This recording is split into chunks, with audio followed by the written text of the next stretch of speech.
года шли непростые переговоры о вступлении Кыргызстана во Всемирную торговую организацию. И вот, наконец, завершились с успехом. Кыргызстан присоединился к ВТО первым из постсоветских государств. Эсенгул Амуралиев возглавлял нашу делегацию на переговорах и сводил воедино предложения от всех заинтересованных ведомств. Переговоры шли со многими странами, причем иногда по очень экзотическим вопросам. Ко мне зашел глава переговорной делегации Мексики. Заходит и говорит: господин министр, говорит, мы хотели бы, чтобы вы открыли, значит, кыргызский рынок для текилы. Я даже понятия не имел, что такое текила, потому что в то время в нашем рынке не было такого. Я говорю: а что это такое? Это, говорит, кактусовая водка. Я так подумал, думаю, что же ему ответить? Я сказал: господин посол, можете, говорит, завтра принести, мы с вами дегустацию, и после этого поговорим. Я думал, он уйдет и все, на этом не придет. Нет, он в следующий день заходит какой-то бутылкой с лимоном, с солью, все это выложил на стол и мне начал объяснять. Но в целом задача была поставлена крайне серьезная. Определить производство каких товаров у себя мы готовы защищать пошлинами, а какие нет. Для каких товаров полностью открыть рынок. Производство гражданской авиации, да? Зачем его защищать, если мы их не будем производить никогда, да? Ну, я к примеру говорю. Значит, или локомотивы, или там корабли, или там еще какие-то позиции, да? Значит, поэтому, кто задавал такие вопросы, мы сразу говорили, мы согласны. Только, значит, мы согласны, если вы откроете нам, значит, рынки для нашего текстиля, для нашего сельского хозяйства. Они соглашались, и мы быстро переговоры заканчивали, да? Итог присоединения к ВТО заключался в том, что у Кыргызстана появились новые возможности для развития. Впервые страна получила превышение экспорта над импортом, хотя товары вывозились иностранного производства. Потому что вот этот товар, который шли через нас, она получился как бы экспорт Кыргызстана тоже, да? Она переваливалась через нас, но потом через некоторое время она поменяла лейб и получился из Кыргызстана тоже. Наши умельцы так начали работать, что китайские товары стали кыргызскими. Значит, в связи с этим у нас и развился швейная промышленность, потому что здесь начали делать подобную продукцию и начали, значит, экспортировать в страны СНГ и Европу. На реэкспорте расцвел Дордой, другие крупные базары. Конечно, реэкспортная экономика не могла существовать вечно, но в тот момент она стала спасением для сотен тысяч человек, оставшихся без работы.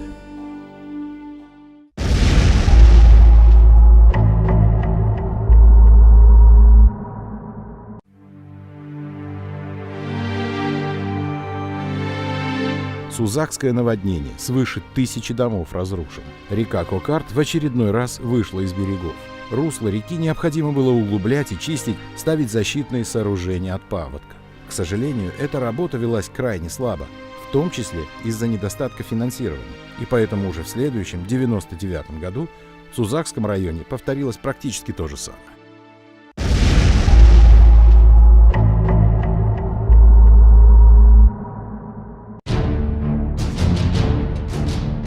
В начале 1998 года в Кыргызстане сменился премьер-министр. Апас Джумагулов, про которого говорили, что он помнит количество цыплят на каждой ферме в стране, попросился в отставку. Он проработал на посту главы правительства более 4 лет. Много ездил по регионам, просил руководителей на местах самим проявлять инициативу. Надо хозяина найти будущего, который бы сказал: вот этот объект я завтра буду эксплуатировать. Рентабельность будет вот такая-то, значит, ничего мне не надо. Ни от министра, ни от города, ни от области. Потому что ни области, ни города, ни у вас средств нет и не будет. Но теперь решил, что просидел в кресле премьера достаточно. Сам он объясняет это решение просто. Я попросился уже в 70-м году своей жизни на пенсию. И уехал, я не стал, значит, и даже подальше уехал, чтобы, может, в какой-то степени не мешать. Я попросился, вернее, предложили, я принял предложение поехать послом поработать. И все то, что мог сделать в той стране, кажется, я сделал. Это, правда, не объясняет, почему позднее о нем с такой ненавистью говорила Майрам Акаева. Учитывая, что Аксакал до сих пор и вполне успешно продолжает работу в других сферах, в частности в бизнесе, возможно и иное объяснение. В системе госуправления в Кыргызстане начала тогда складываться та самая семейно-клановая система, интересы которой не имели ничего общего с интересами страны. Система, в которую Джумагулов, как человек старой закалки, вписаться был не готов.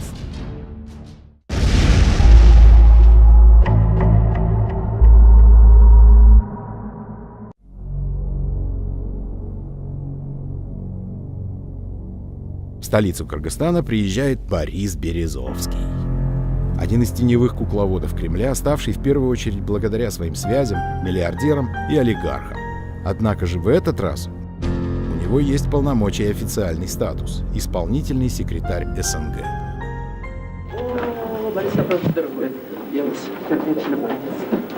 Я хочу, прежде чем встретиться, я чувствую, журналисты интересуются до. И до, и после можно. Дорогие друзья, мне очень приятно сегодня встретить на нашей гостеприимной земле Бориса Абрамовича Березовского, ибо мы с ним коллеги. Коллеги, я закончил факультет вычислительной техники Ленинградского института точной механики оптики. Борис Абрамович закончил такой же факультет, но в Московской лесотехнической академии. Имя Бориса Абрамовича впоследствии еще не раз прозвучит в связи с Кыргызстаном. Он установит тесные связи с семьей Бакиевых, сумеет получить на свою подставную фирму лицензию на месторождение Джеруй, что вскоре принесет Березовскому десятки, если не сотни миллионов долларов.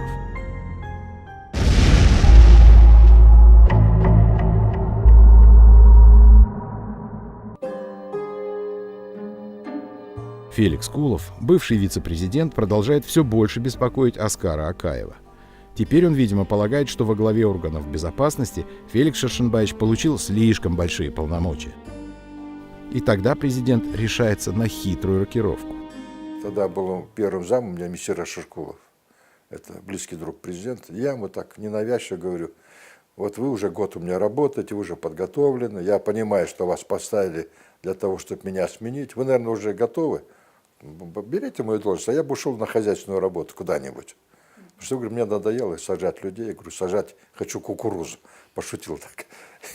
Но он зашел Аскар Акаевич, и где-то через месяц Аскар Акаевич меня вызывает и говорит: вы знаете, мне ваша идея понравилась. Я думаю, какая идея?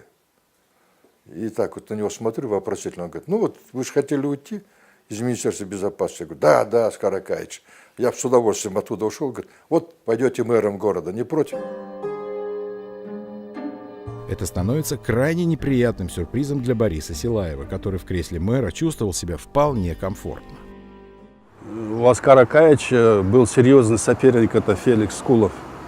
Вот. Тогда они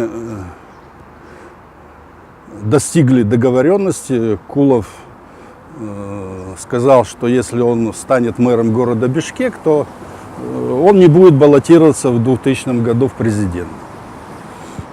Аскар Акаевич меня пригласил, мы дважды с ним на эту тему беседовали. Вот, я упирался, не соглашался. Вот, потом, когда Аскар Акаевич умел убеждать, и я, в общем-то, добровольно ушел с этого поста. Ну, как добровольно? Аскар Акаевич меня сделал вице-премьером республики, тогда первым и единственным. Нельзя сказать, что Кулов много успел сделать, возглавляя Бишкек, но некоторые зримые перемены в его облик все-таки внес. Художники, которые вынуждены были раньше выставлять свои картины и рисовать их на заказ, сидя в подземном переходе через проспект Чуй, теперь получили новое пристанище. При Кулове им разрешили открыть галерею под открытым небом рядом с зданием Ассамблеи народа Кыргызстана. Кроме того, благодаря Кулову в Бишкеке появилась новая достопримечательность – флагшток. Стоит он сейчас напротив бишкекской мэрии, а тогда занимал почетное место на площади Алатоо. Его установку проспонсировал мэр из личных средств. Надо эту работу $5000. Я нашел $5000, ну не из бюджета, понятно, да? И вот отполировали, и очень было красиво смотрелось, все сделали. И идея была такая, вот утром торжественно караул заходил, значит, одевал это знамя, и даже продумали, как это сделать, механизм. Он пристегивался, потом поднимался флагшток, это было очень красиво. Национальные гвардейцы в специально пошитой для этого дизайнерской белой форме под звуки гимна торжественно водрузили на флагшток знамя Кыргызстана.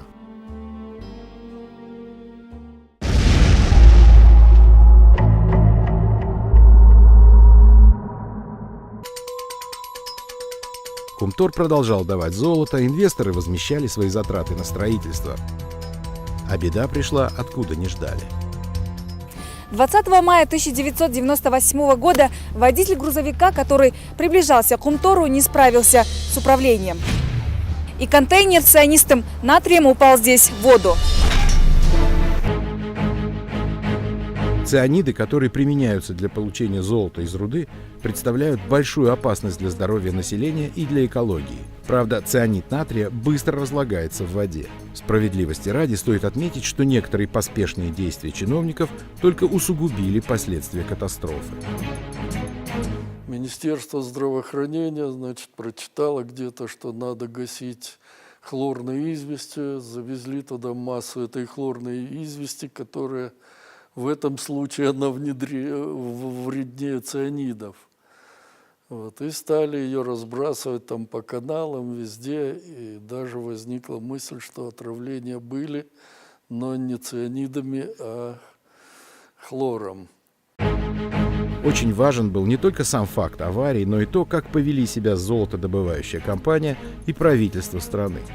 И вот тут возникло много непонятного. Джумакадыр Акинеев на тот момент был заместителем министра окружающей среды Кыргызстана, но его шеф был в длительной заграничной командировке, и пришлось ему действовать самому. Поехали мы на Иссыкуль, уже был где-то второй день этой катастрофы. Там мы заметили несколько этих трупы лошадей, коров нам показали, значит, птицы мертвые, рыба мертвая там. Даже до нашего приезда задержали несколько машин, люди собирали эту рыбу, в багажник грузили, как бы хотели повезти там на продажу, их остановили. Посчитали где-то приблизительно в районе $80 миллионов США, как бы экологический ущерб.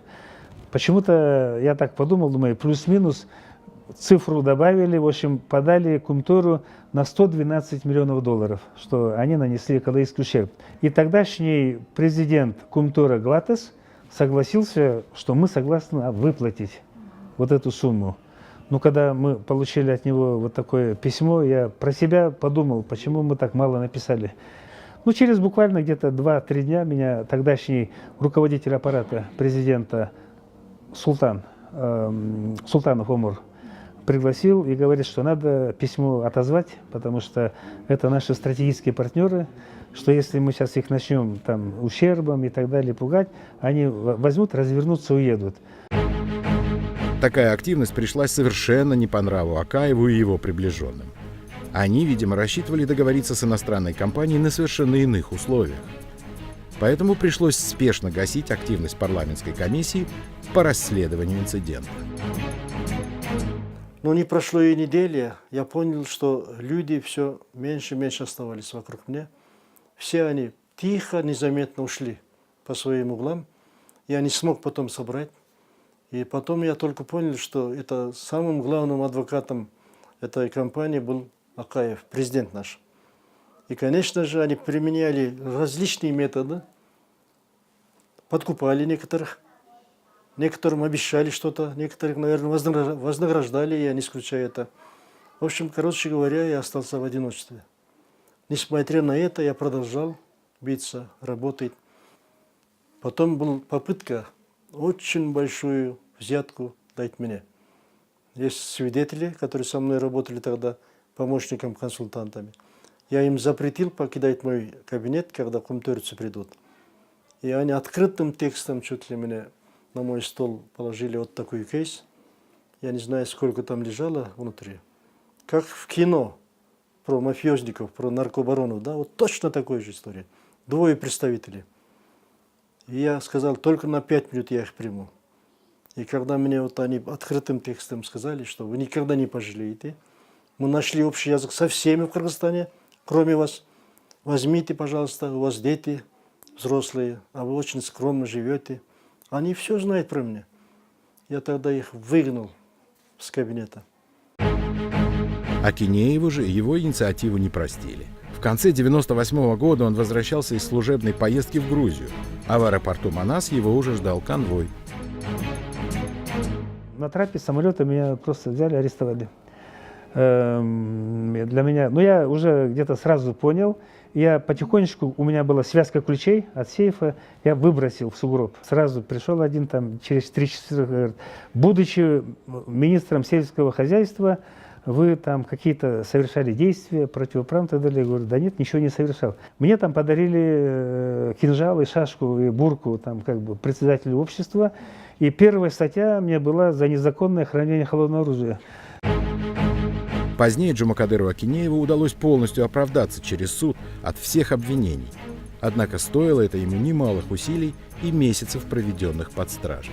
Цифра компенсации, которую заплатила компания, оказалась почти такой, как предлагал Акинеев – 91 миллион.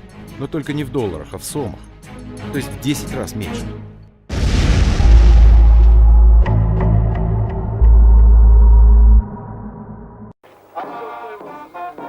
Для того, чтобы смягчить психологический эффект от экологической катастрофы, переключить внимание жителей региона на что-то другое, власть Бишкеки приняла решение поддержать инициативу строительства железной дороги Балыкчи-Каракиче. Но однако средства на реализацию проекта в бюджете отсутствовали напрочь. Именно здесь Аскаракаев торжественно заложил первый камень строительства дороги Балыкчи-Каракиче. Привинтили табличку, но вскоре выяснилось, что денег на строительство дороги нет. Тогда было принято решение строить ее методом Ашара. Несмотря на то, что многие организации тогда пытались помочь, но денег все же не хватило. И сейчас можно увидеть лишь след от той таблички. По районам и по предприятиям были выданы разнарядки. Кто сколько должен выделить средств, техники или других ресурсов. Стоило ли так их расходовать? Это была идея, инициатива населения Кочкорского района. Во главе этой инициативы стоял мной уважаемый Турдакун Усвалович Усубалиев. Он поднял население своими доводами. И я бы сказал, он опережал время. Это был очень нужный проект для Кыргызстана. К большому сожалению, я вот спустя столько времени, я с сожалением об этом говорю, что мы не могли тогда довести до хорошей инициативы населения Кочкорского района. Вы улыбаетесь, я тоже улыбаюсь. Правительство к этому не могло иметь какое-либо отношение. Это была инициатива местных органов нашей власти, то есть губернаторства. На разных участках трассы стараниями различных предприятий появлялись кусочки насыпи, но в единую линию им не суждено было слиться никогда.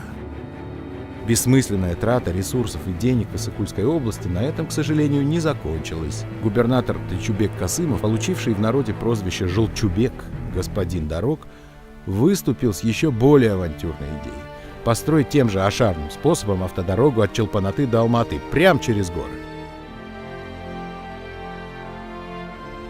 Позднее выяснится, что на эту стройку были затрачены также непосредственно деньги из бюджета, немалая часть которых при этом попросту испарилась. Поэтому Желчубек находится в международном розыске до сих пор.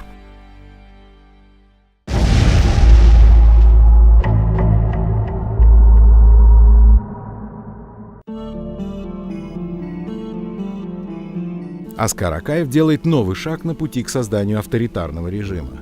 Летом 1998 года Конституционный суд страны рассматривает вопрос о том, имеет ли Акаев право баллотироваться еще на один срок. Ведь Конституция Кыргызской республики однозначно утверждает, что президентом страны никто не может быть более 2 сроков подряд. Мнения депутатов парламента разделились. Некоторые из них, в частности Адахан Мадумаров, обращаются по этому поводу с запросами к правовой Джамалунгме, как называл Акаев Конституционный суд.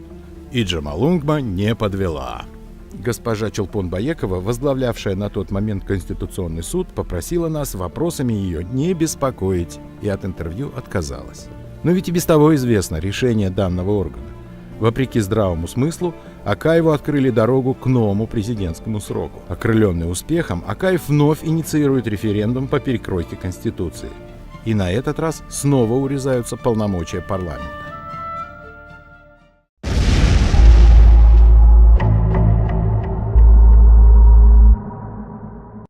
Взаимодействие наших народов.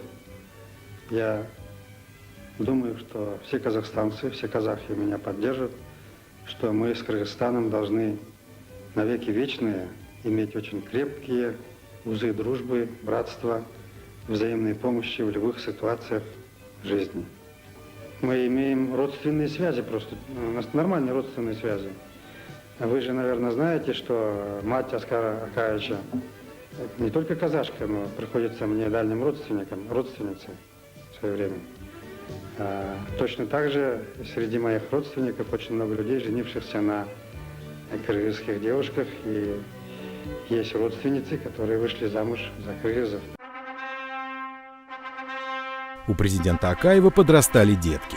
Айдар Акаев решил связать свою судьбу не с кем-нибудь, а с дочерью президента Казахстана Нурсултана Назарбаева, Алией.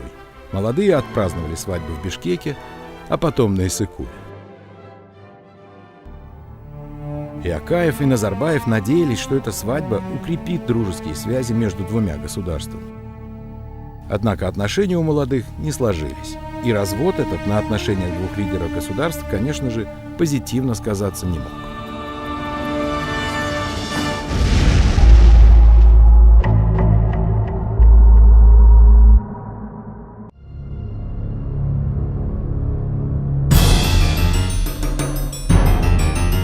В Кыргызстане вводится мораторий на исполнение смертных приговоров.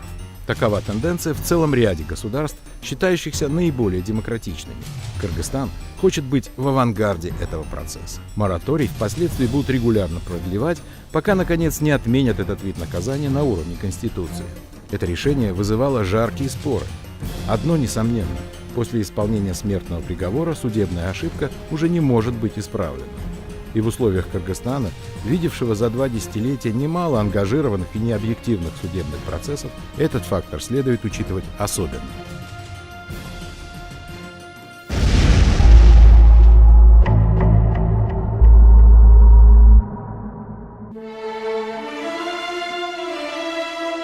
После введения национальной валюты сом в течение 5 лет демонстрировал неплохую устойчивость. Однако в ноябре 1998-го его курс рухнул в 1,5 раза. Связывать это с внутренними процессами не стоило. В России произошел дефолт. Государство отказалось платить по своим долгам и резко увеличило курс рубля к доллару. В Кыргызстане для некоторых предпринимателей, включая челноков, это было тяжелейшим ударом. Аскар Акаев меняет правительство, премьер-министром становится Джумабек Ибраимов. Впрочем, экономическая ситуация и без того вскоре стабилизировалась.